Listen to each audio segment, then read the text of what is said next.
बताते हैं, पुलिस और अपराधियों के बीच मुठभेड़ की खबर मिल रही है। जवाबी फायरिंग में एक बदमाश को गोली भी लगी है। दूसरा बदमाश भागने के दौरान घायल हो गया है। एक आरोपी मुजफ्फरपुर तो दूसरा समस्तीपुर का निवासी बताया जा रहा है।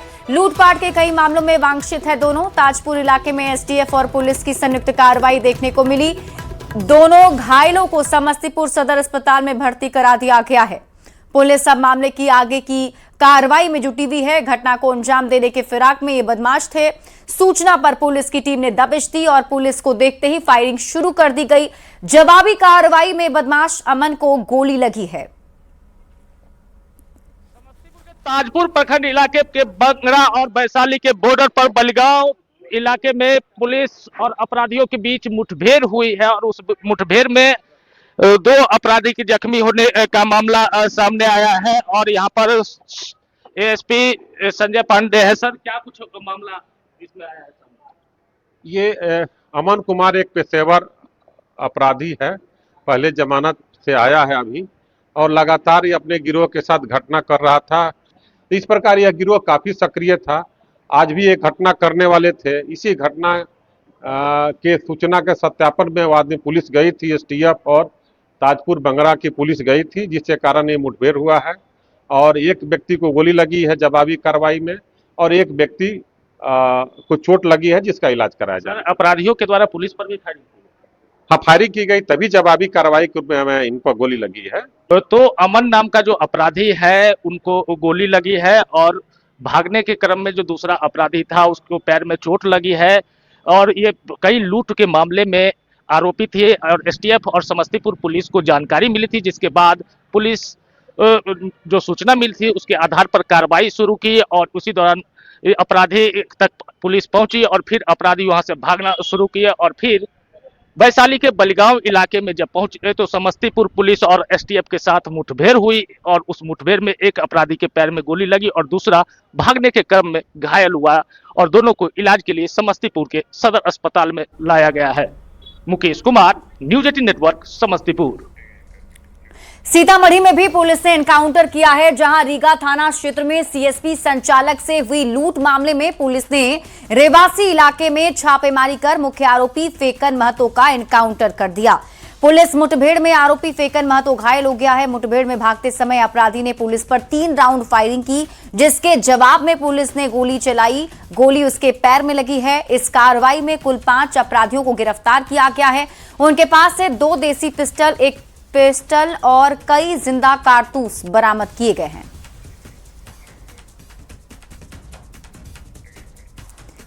भागलपुर के चर्चित बिल्डर हत्याकांड का पुलिस ने खुलासा कर दिया है। अवैध संबंध में बिल्डर बजरंगी कुमार की हत्या की गई थी। आरोपी महिला सीमा देवी ने धारदार हथियार से बिल्डर को मौत के घाट उतारा था। पुलिस जांच में खुलासा हुआ है कि सीमा देवी का मृतक के साथ कई साल से अवैध संबंध चल रहा था।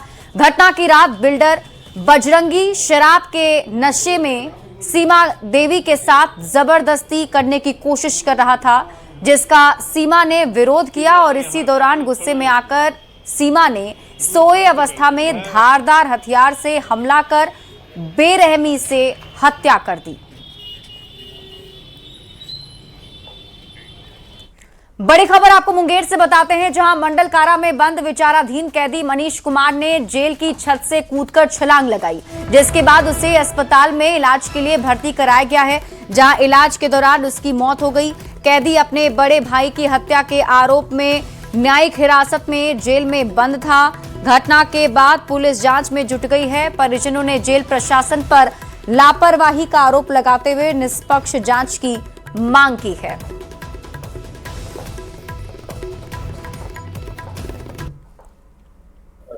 और भी मर्डर साजिश द्वारा, उसमें भी साजिश था और मनीष का भी मर्डर हुआ, उसमें भी साजिश था। वो मुंह खोलने वाला था कि कौन कौन मर्डर किया था, इसके द्वारा उसको मर्डर किया गया। क्या मुंह खोल रहा था? वो बताना चाहता था कि सही में कौन मर्डर किया था और फोन किया था, 4-5 दिन पहले फोन किया था और उसका रिकॉर्डिंग भी है। बोला कि आइए हमको मिलने के लिए जेल में, हम बताएंगे। मनीष किया था। कहाँ से? जेल से। अपने ही भाई के हत्या के मामले में जेल में बंद मनीष ने आज जेल कैंपस के छत से कूद के अपनी जान दे दी।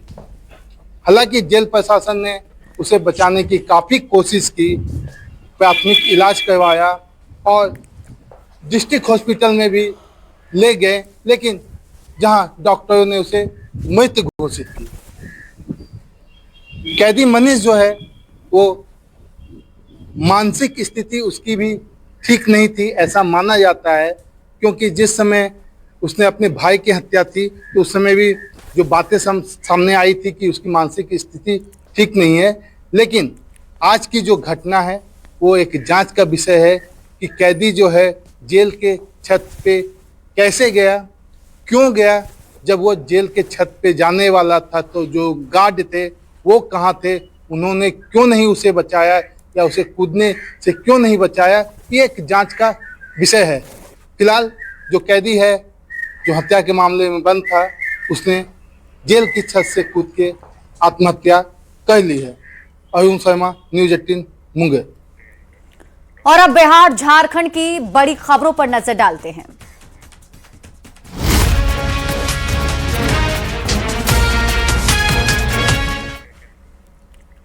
आरा के बहुचर्चित भरत तिवारी एनकाउंटर के 17वें दिन केंद्रीय मंत्री और एलजेपी रामविलास के राष्ट्रीय अध्यक्ष चिराग पासवान शाहपुर के बिलौटी गांव पहुंचे, जहां उन्होंने भरत तिवारी की मां से मुलाकात की, उनके आंसू पोंछे और पीड़ित परिवार को इंसाफ दिलाने का भरोसा भी दिया। भरत तिवारी की मां आशा देवी और पिता काशीनाथ तिवारी सहित पूरे परिवार से मुलाकात के बाद उन्होंने कहा कि दोषी पुलिसकर्मियों को सजा जरूर मिलनी चाहिए। चिराग पासवान ने दो टूक शब्दों में कहा कि भरत तिवारी के साथ पुलिस ने गलत किया और सरेंडर के बाद भी हत्या कहीं से भी जायज नहीं ठहराया जा सकता है। केंद्रीय मंत्री ने कहा कि वे खुद इस मुद्दे पर मुख्यमंत्री सम्राट चौधरी से मिलेंगे और एक एक बात उनके सामने रखेंगे।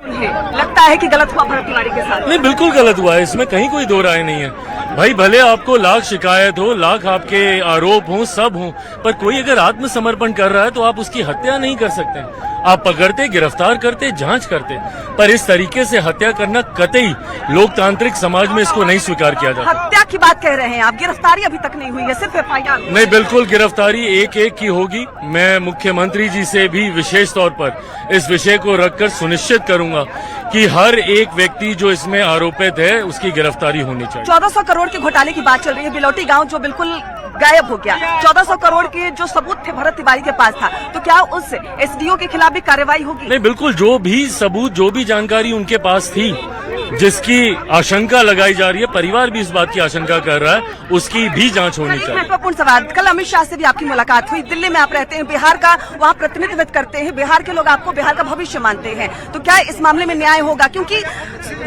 परिवार को न्याय मिले, भरत तिवारी जी वापस नहीं आ सकते। मैं परिवार की आंखों में जिस पीड़ा को देख रहा हूँ, उस पीड़ा को सिर्फ न्याय ही शांत कर सकता है और उसके लिए मैं हर स्तर तक जाऊंगा। भोजपुर में शाहपुर के जवनिया गांव के लोगों को बिलौटी गांव में विस्थापित कर विकास कार्य की अब शुरुआत कर दी गई है। इसी बिलौटी गांव के भरत तिवारी विस्थापितों की लड़ाई लड़ रहे थे और पुलिस एनकाउंटर में मारे गए। पहले से 70 परिवार वहां रह रहे हैं और अब 56 परिवार को बसाने के लिए जिला प्रशासन की ओर से पर्चा दिया गया है।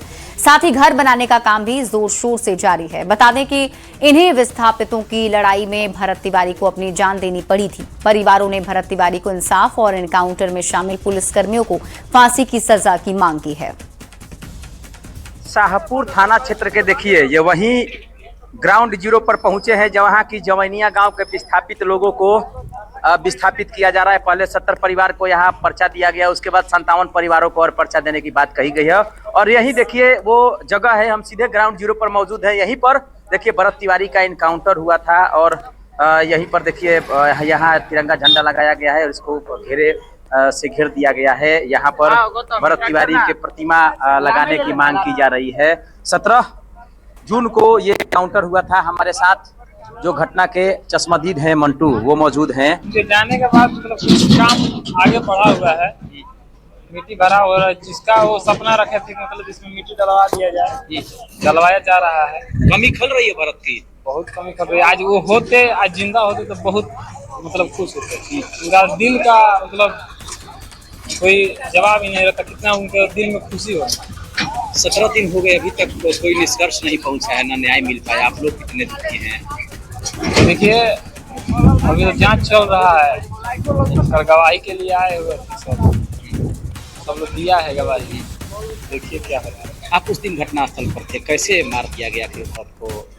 देखिए हम लोग को तो यहाँ से हटा दिया गया था, तो हम लोग कुछ नहीं कर सकते हैं कि कैसे हथियार समर्पण करने के बाद मारा गया था, तो सवाल है कि परिस्थितियां बदली हैं, समय के साथ सब कुछ बदल रहा है और धीरे धीरे यहाँ के लोगों को अब विस्थापित करने का काम जो है चल रहा है। फिर भी जो यहाँ के लोग हैं, जो ग्रामीण है, जो परिवार वाले हैं, लगातार भरत तिवारी को न्याय दिलाने की मांग कर रहे हैं। अब देखने वाली बात ये होगी कि आखिर भरत को न्याय कब मिल पाता है। चंदन कुमार, न्यूज 18, बिलौटी, भोजपुर। और इस बीच रुक कर रहते हैं बड़ी खबर की ओर। पटना से आपको बड़ी खबर बताते हैं। 10 सर्कुलर रोड पहुंची भवन निर्माण विभाग की टीम। राबड़ी देवी के आवास खाली करने के बाद निरीक्षण हो रहा है। सरकारी सामान का आकलन किया जा रहा है। आवास में मौजूद सामान की सूची से जांच हो रही है। विभागीय अधिकारी पूरे परिसर का जायजा ले रहे हैं। कई नोटिस के बाद राबड़ी देवी ने यह आवास खाली किया है। और आपको बता दें कि अब नए आवंटी को हैंडओवर की तैयारी तेज हो गई है। अभी इन्वेंट्री तैयार किया जा रहा है, ठीक है ना। अभी इन्वेंट्री एक बार तैयार हो जाएंगे, उसके बाद में आप लोगों को बता दिया जाएगा। अच्छा ठीक है, अच्छा ठीक है। हैंड ओवर कर दिया गया ऑफिशियली। अरे भाई मोबाइल चाबी सर आप लोग को मिल गई? अबे मोबाइल पे मैंने हैंड ओवर कर दिया। अभी पीए साहब अंदर में कर रहे हैं। साहिबगंज भागलपुर रेलखंड पर एक दर्दनाक हादसा हो गया, जहां ट्रेन की चपेट में आने से 3 रेल मजदूरों की मौत हो गई है और एक गंभीर रूप से घायल बताए जा रहे हैं। ये दुर्घटना शिवनारायणपुर रेलवे स्टेशन और लक्ष्मीपुर भोरंग हॉल्ट के बीच शिवनारायणपुर सिग्नल के पास हुई। घटना की सूचना मिलते ही आरपीएफ प्रभारी सिमरन चौधरी, स्थानीय पुलिस और रेलवे के वरिष्ठ अधिकारी मौके पर पहुंचे। मामले की जांच शुरू कर दी गई है। हादसे की खबर मिलते ही मृतकों के परिजनों में कोहराम मच गया। पूरे इलाके में शोक की लहर दौड़ गई। शुरुआती तौर पर माना जा रहा है कि अंधेरे और शोर के कारण मजदूर पीछे से आ रही मालगाड़ी का अंदाजा नहीं लगा पाए। हालांकि रेलवे प्रशासन मामले की सटीक जांच कर रहा है। एक्सीडेंट हो गया। क्या चीज से? ट्रेन से ही। क्या आदमी कट गया? 3 आदमी कट गया। सबका मौत हो गया? सबका मौत हो गया, एक ठो घायल है, शायद हॉस्पिटल में है। कहाँ से आए थे ये लोग सब तीनों कलांच के अगल बगल के। क्या हुआ ट्रेन से वो लोग काम करने आया था, तो उस टाइम हो गया रात को। क्या आदमी? 3 आदमी था। तीनों कट गया? जी हाँ। कौन ट्रेन से कटा है? कौन बोल रहा था? मालगाड़ी से। पटना के कोतवाली थाना परिसर में जुम्मे की नमाज को अदा नहीं की जाएगी। दरअसल पटना के एक नागरिक ने बिहार सरकार के आरटीएमएस पोर्टल पर एक शिकायत दर्ज कराई थी, जिसमें कहा गया था कि थाने के भीतर जुम्मे की नमाज होने से पुलिस के कामकाज और सरकारी व्यवस्था पर असर पड़ता है। और इस शिकायत का संज्ञान लेते हुए प्रशासन ने बड़ा कदम उठाया है। एएसपी और एसएचओ ने स्थानीय मस्जिद प्रबंधन के पदाधिकारियों के साथ एक अहम बैठक की। इस बैठक में दोनों पक्षों के बीच बातचीत हुई, जिसके बाद आपसी सहमति से थाना परिसर में नमाज पढ़ने पर रोक लगाने का फैसला लिया गया। एसपी साहब थे, हमारे एसएचओ साहब थे, बड़े अच्छे माहौल में बात हुई, तो उन्होंने कहा कि अभी फिलहाल यहाँ पर नमाज अदा नहीं होगी। हम लोगों ने उसको तस्लीम कर लिया कि अच्छी बात है, हमको प्रशासन के साथ रहना है, यहाँ पर आप जो बोलेंगे हम उसको मानेंगे। उनकी बात पर हम लोगों ने अमल किया। आप लोगों को कोई आपत्ति नहीं है। लगभग 36 सालों की जो परंपरा है उस पर आज ब्रेक लग गई है। ये कोतवाली थाना है और ये कैंपस कोतवाली थाने की है। आप देख रहे हैं तस्वीरों में कि नमाज अदा हो रही है, लेकिन ये नमाज जो है वो हर जुम्मे को कोतवाली थाना के कैंपस में भी हुआ करती थी, लेकिन जो बिहार सरकार के आरटीएमएस पोर्टल है उस पर किसी ने जो है वो शिकायत दर्ज कराई कि कोतवाली थाने में जो है नमाज होने के कारण जो है समस्या होती है, पुलिस की जो कामकाज है वो बाधित होता है जितनी देर तक नमाज होती है। और उसके बाद इसको लेकर के जो शिकायत है वो कोतवाली थाने में आई। कोतवाली थाने के जो एसएचओ हैं और ये जो डीएसपी हैं, additional SP law and order, इन्होंने एक मीटिंग बुलाई और फिर ये जो मस्जिद देख रहे हैं कोतवाली थाने के ये बगल में ये जो मस्जिद है जहाँ पे नमाज हो रही है, अदा की जा रही है, उसके बगल में जो खाली जमीन है वहाँ पे नमाज अदा की जा रही है। उस कमेटी के जो लोग हैं वो इस बैठक में शामिल होने के लिए कोतवाली थाने पहुंचे। कोतवाली थाने आने के बाद बेहद कह सकते हैं कि सौहार्दपूर्ण वातावरण में बात की गई, चर्चा की गई और फिर ये निर्णय लिया गया कि अब कोतवाली थाने के जो कैंपस है, जहां से ये खबर हम बता रहे हैं, यहाँ नमाज अदा नहीं की जाएगी।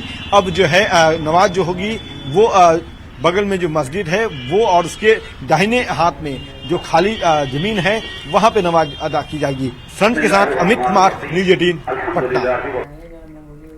और अब बात देश दुनिया की खबरों की करते हैं।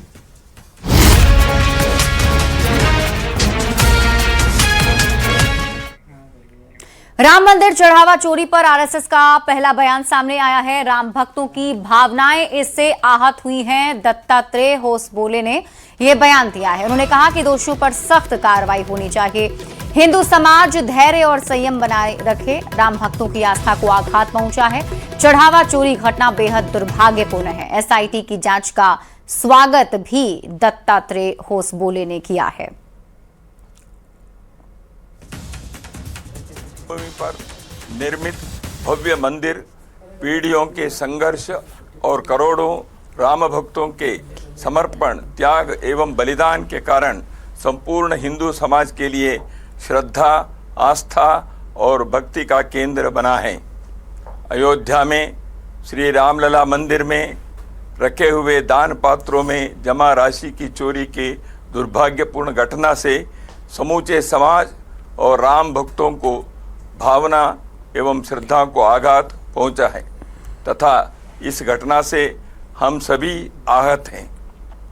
श्री राम जन्मभूमि तीर्थ क्षेत्र न्यास के आग्रह पूर्वक निवेदन पर उत्तर प्रदेश सरकार ने विशेष जांच दल का गठन कर उसकी अनुशंसा पर कानूनी प्रक्रिया प्रारंभ की है। जांच में जो भी दोषी पाए जाएंगे उन्हें कठोर दंड हो, यह सुनिश्चित करना आवश्यक है। तो राम मंदिर में चढ़ावा चोरी मामले को लेकर एक बार फिर पंडित धीरेन्द्र कृष्ण शास्त्री का बयान आया है और उन्होंने कहा कि दोषियों को भगवान के साथ साथ कानून सजा देगा। सभी को एसआईटी की जांच पर भरोसा रखना चाहिए। ये केवल पाप नहीं बल्कि महापाप है। कानून व्यवस्था पर सभी को विश्वास रखना चाहिए। संतों, मंदिरों की आस्था को कमजोर किया जा रहा है। वर्तमान का युग कलयुग से ज्यादा छल युग है। पाप है और भगवान इसका दंड देंगे। लेकिन एक बात हम और कहना चाहेंगे, आज देश की कानून व्यवस्था पर, एसआईटी पर हम सबको पूर्ण भरोसा करना चाहिए। जांच चल रही है। निश्चित रूप से हमें इस देश की कानून पर, देश की सरकार पर भरोसा है और सभी आरोपियों को दंड मिलेगा। दूसरी बात और हम प्रार्थना करना चाहेंगे अपने बागेश्वर धाम से, वर्तमान का युग कलयुग से ज़्यादा छल युग चल रहा है और इस छल युग में सावधान रहना। वर्तमान समय में संतों पर, महंतों पर, मठों पर, मंदिरों पर प्रायोजित तरीके से, सुनियोजित तरीके से श्रद्धा घटाने के लिए एवं इनके ऊपर आस्था गिराने के लिए इस तरह के षड्यंत्र भी चल रहे हैं जिसमें कुछ कालनेमी लोग भी सक्रिय हो गए। हमें उनसे सावधान रहना होगा, हमें उनसे सजग रहना होगा और हमें भरोसा है कि जिन जिन ने ये पाप किया उनको भगवान भी दंड देगा और एसआईटी और देश का कानून, यहाँ की सरकार दंड देगी और जांच जारी है। राजस्थान के बाड़मेर में पुलिस ने एक बड़ी कार्रवाई करते हुए पाकिस्तानी आतंकवादी शहजाद भट्टी से जुड़े एक शातिर बदमाश को पकड़ा है। एटीएस की सटीक निशानदेही पर रामसर पुलिस ने गागरिया गांव में दबिश देकर बसीर को हिरासत में लिया है। बताया जा रहा है कि शहजाद भट्टी पाकिस्तान की खुफिया एजेंसी आईएसआई से जुड़ा है और सीमा पार सक्रिय आतंकवादी नेटवर्क का मुख्य मास्टरमाइंड है। अब एटीएस की टीम पकड़े गए आरोपी बसीर से काफी गहनता से पूछताछ करेगी। इस उच्च स्तरीय पूछताछ के बाद सरहद पार फैले इस खतरनाक नेटवर्क और देश विरोधी साजिशों को लेकर कई बड़े और चौंकाने वाले खुलासे होने की उम्मीद भी जताई जा रही है।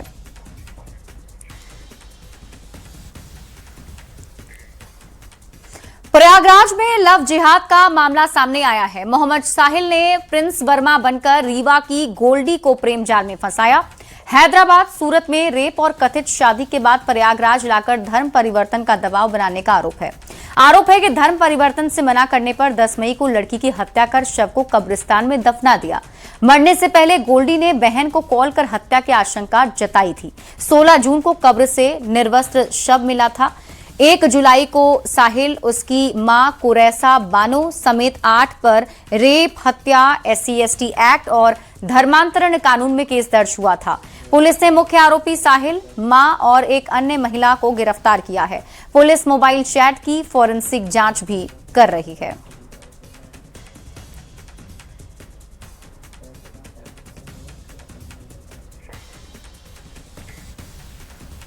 और अब कारोबार की खबरें देख लेते हैं।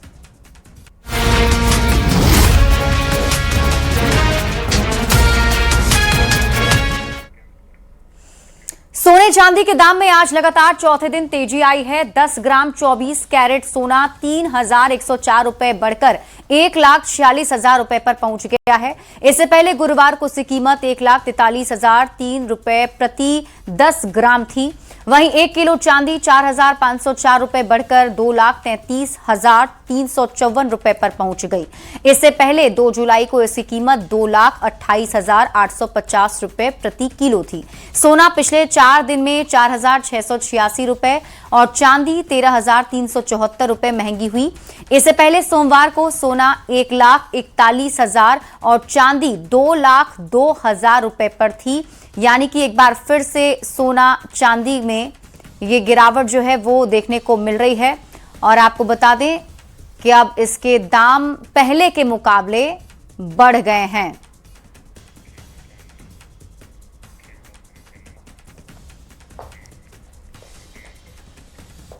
और अब खेल की खबरों पर नजर डालते हैं।